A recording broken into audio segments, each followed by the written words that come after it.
Have you ever noticed how some people just seem to get what they want? They climb the ladder at work, they lead their friend groups, they command respect in any room they enter, and they do it all so effortlessly it seems like magic. But it's not magic. It's a hidden language of power, a set of unwritten rules that have been used by leaders, strategists, and geniuses for centuries. What if I told you that you could learn this language?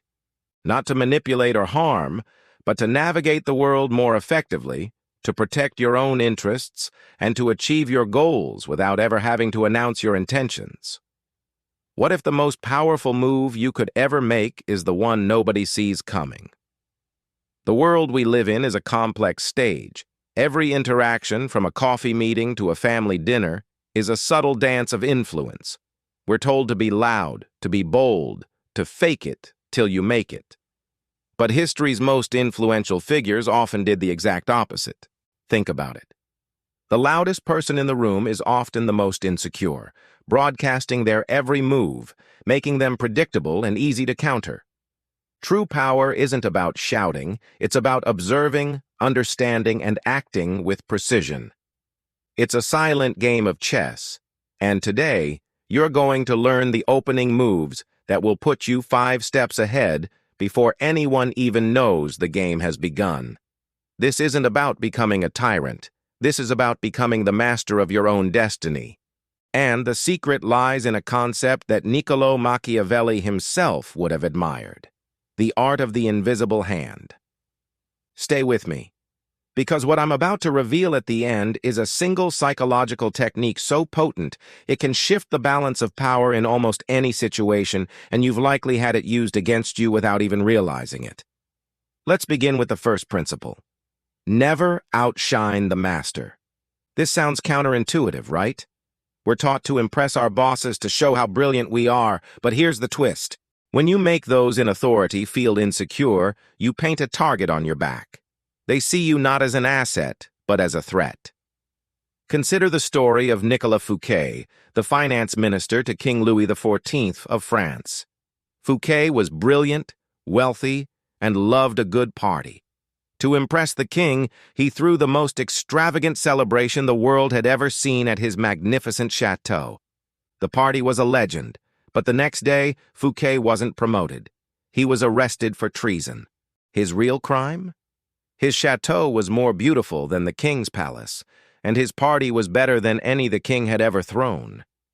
He made the master feel small. The true path to power is to make your superiors appear more brilliant than they are. Give them your best ideas, but do so discreetly. Let them take the credit. In their eyes, you will be seen as an indispensable and, more importantly, a non-threatening ally. They will promote you. They will protect you, because you make them shine. You elevate yourself by elevating them first. You gain power not by grabbing the spotlight, but by controlling the lamp that casts it. But what happens when you're not dealing with a superior but with an equal, a rival? That requires a completely different and far more subtle strategy. This leads us to our second secret. Conceal your intentions. Think of a magician. Their entire act depends on distraction. While you're watching their right hand wave a colorful scarf, their left hand is performing the trick. In life, most people are open books. They declare their ambitions, they announce their plans, they telegraph their every move. This is a fatal mistake. It gives their rivals time to prepare, to sabotage, to build defenses. The masters of power, however, cultivate an air of mystery. They use decoys, they throw out red herrings, they appear to want one thing while secretly pursuing another entirely.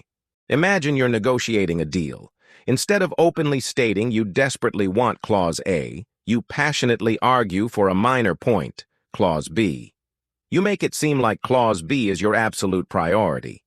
Your opponent, feeling they've won a major victory when you reluctantly concede on Clause B, will gladly give you Clause A, never realizing it was what you wanted all along. You guide them to your desired outcome by making them think they're outsmarting you. Keep people off balance and in the dark, and they cannot prepare for a move they do not see. Your intentions are your most valuable cards. Never lay them on the table until the final winning hand is played.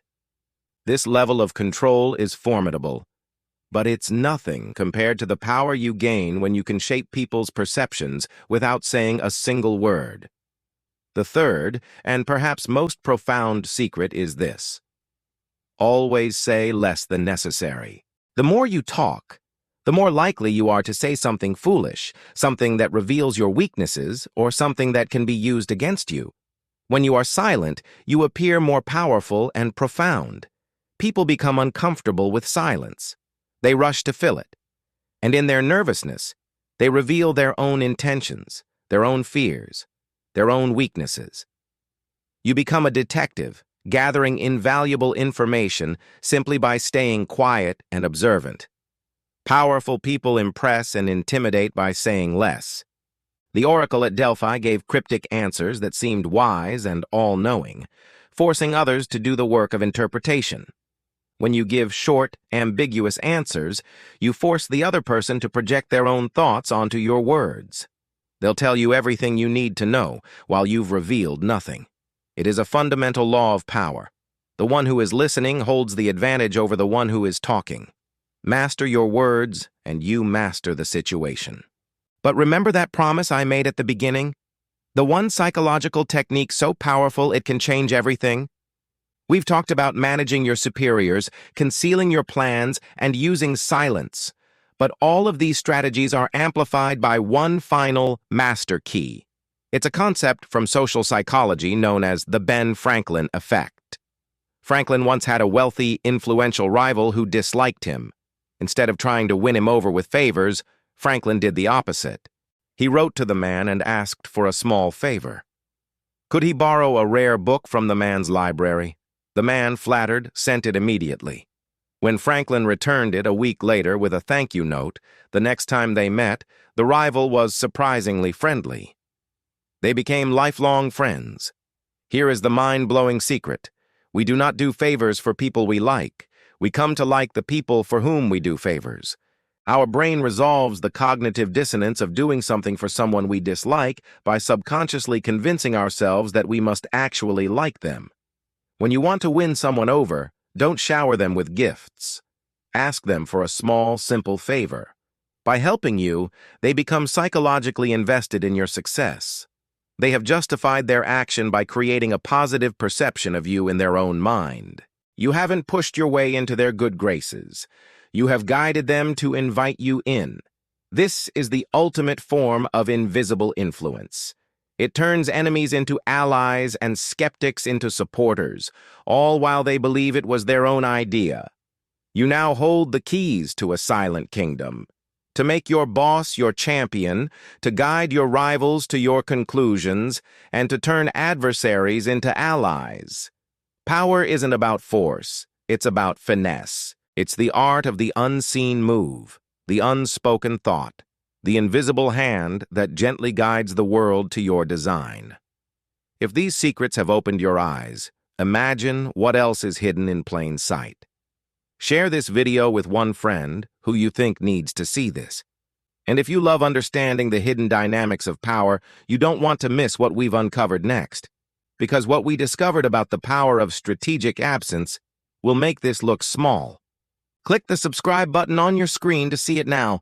Thank you for watching.